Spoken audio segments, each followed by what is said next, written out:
안녕하세요. 이제 완전히 여름이 됐는데 비가 많이 오는 것 같습니다.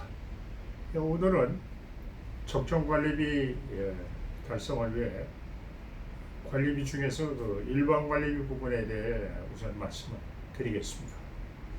일반 관리비는 관리사무소장과 관리 직원들의 급여, 상여금, 연차수당, 보험료 등의 인건비와 또 관리 활동에 필요한 직원들의 제 비용으로 구성되어 있기 때문에 관리 직원의 수에 따라 그 금액이 결정되는 비교적 고정적인 비용입니다.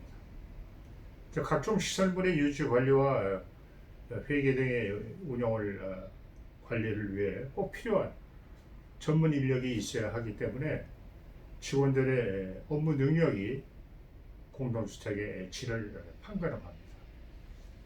관리사무소의 그 직원 인건비는 계약 기간 중에 불필요한 급여 조정이나 각종 수당, 어, 직책 수당이라든가 연차 수당 등에 대한 그 추가적 비용이 입주민의 동의 없이 부과되는 경우가 있으므로 사전에 위탁관리회사와의 계약 조건을 분명하게 명시하여야 합니다.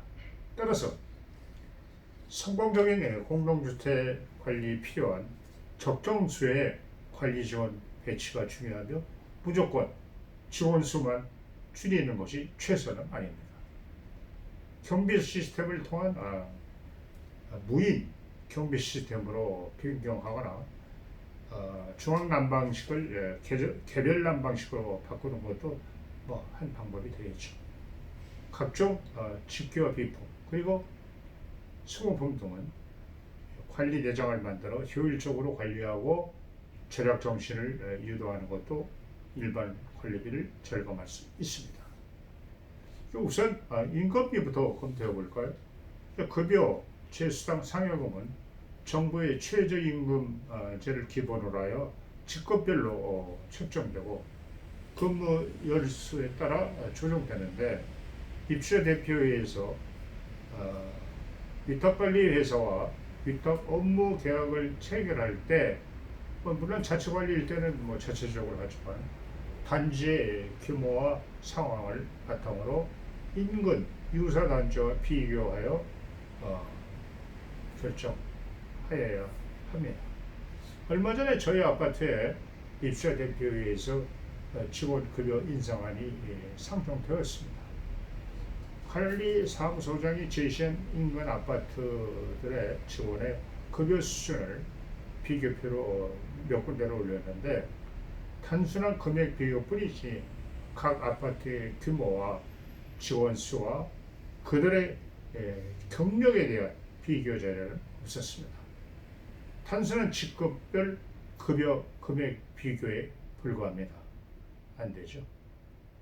퇴직금 근로기준법에 따라 지급되는데 매 회기마다 퇴직급여 추계액에 맞게 퇴직급여 충당금을 설정하고 그 금액을 장기성 예금에 예치하거나 유리한 퇴직보험 제도를 활용해야 합니다.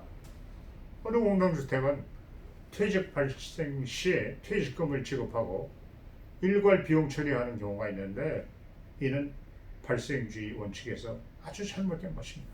즉 퇴직금 지급 시 재직 연수를 감안하여 매년 매월 관리비를 부과한 것보다 일시에 부과하게 되므로 일반 관리비가 엄청나게 인상되어 수익자 부담 원칙에 의한 적시 부과에 위배하는 것입니다. 또한 1년 이상 근무하지 않은 경우에는 퇴직금을 줄 필요가 없다는 규정을 악용해서 경비나 청소 용역 회사에서 1년이 되기 전에 그 해당 직원을 다른 곳으로 발령을 내면서 퇴직금은 관리비에 그대로 포함시켜 그 차액을 착복하는 경우가 종종 있었습니다. 산재보험료, 고용보험료, 국민연금, 건강보험료, 즉 4대 보험은 급여를 기본으로 하여 각 관련법에 따라 금액이 결정되고 지급됩니다. 따라서 그 내용을 정확히 파악하여 적용 대상과 제외 대상을 잘 적용하여야 불필요한 낭비가 없습니다.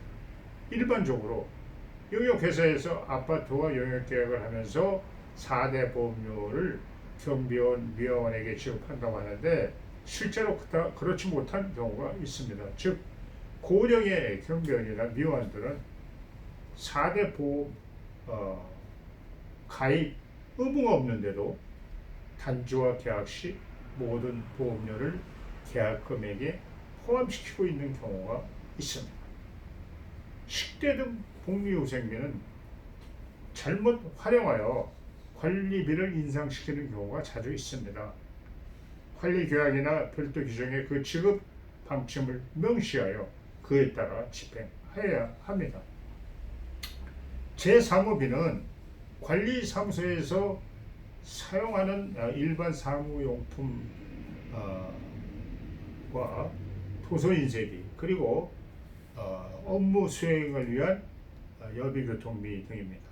그 지출을 위한 서류에는 그 사용 목적과 내용이 기록되어야 하고 그 지출 증명은 간이 영수증이 아닌 카드 또는 전자 영수증이 첨부되어야 합니다.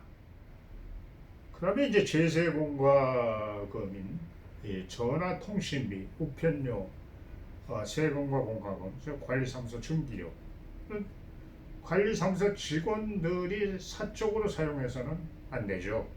특별히 과다한 날이 있을 경우에 그 내용을 검토해 볼 필요가 있습니다. 피복비는 동절기와 하절기원 근무복 등 구입비인데 6개월로 배분하여 부과해야 하며 미화원과 경비원의 것은 여기에 포함하면 안 됩니다. 근무복을 입지 않는 직원을 위한 피복은 구입할 필요가 없겠죠. 교육훈련비는 관리사무소 직원에 대한 법정 교육과 관리 효율, 관리비 절감 등을 위한 직무 향상 교육에 참가하는 그런 필요 경비는 억지로 억제해서는 안 됩니다. 다만 형식적 참여가 아니고 실제로 해당 업무에 도움이 되어야 합니다. 차량 유지비, 즉 이제 큰 단지의 경우에는 관리사무소에서 운영하는 차량이 있을 수 있는데 그 모든 유지 비용이 타 교통수단을 이용하는 경우와 비교해서 차량 유지를 결정하는 것이 바람직합니다. 이제 그 밖에 부대 비용으로 우리가 관리용품 구입비, 유형자산 감가상각비, 전문가 자문 비용, 즉 이제 회계감사 수수료, 법무사 또는 노무사 수임료 등 전문가 자문 비용 또는 이제 잡비, 송금 수수료, 인지대 등 비정기적으로 발생하는 관리 비용 등 이러한 것 이외에 일반 관리비에 속하는 비용으로 특별한 경우에 상당히 큰 비용이 발생할 수 있습니다. 예를 들면은 소송 사건에 대한 변호사 비용과 부정과 비리에 대한 정밀 감사 비용은 비정상적으로 관리 비용을 증가시킵니다. 따라서 이러한 사태가 발생하지 않도록 사전에 노력하여야 하며 만약 발생됐다면 자기 개인 부담이 아니라고 무조건 비용 발생을 강행할 것이 아니고 합당하고 유리한 최소의 비용이 되도록 노력하여야 합니다. 또한 그 비용 성격을 잘 파악하여 예산 금액을 초월한 특수비용은 관리비로 처리할 것이 아니고 이경금 처분에 의한 예비비로 할 것을 입주자 대표에서 검토하여야 합니다. 이상으로 적절한 일반 관리비가 되기 위한 방법에 대해 말씀드렸습니다. 이 부분은 주로 관리사무소 직원들의 자세에 따라 좌우됩니다. 필요 없는 일반 관리비의 지출을 사전에 방지해야 됩니다. 안녕히 계십시오. 아파트병원 원장 민만기였습니다. 010-8636-4400으로 전화주세요.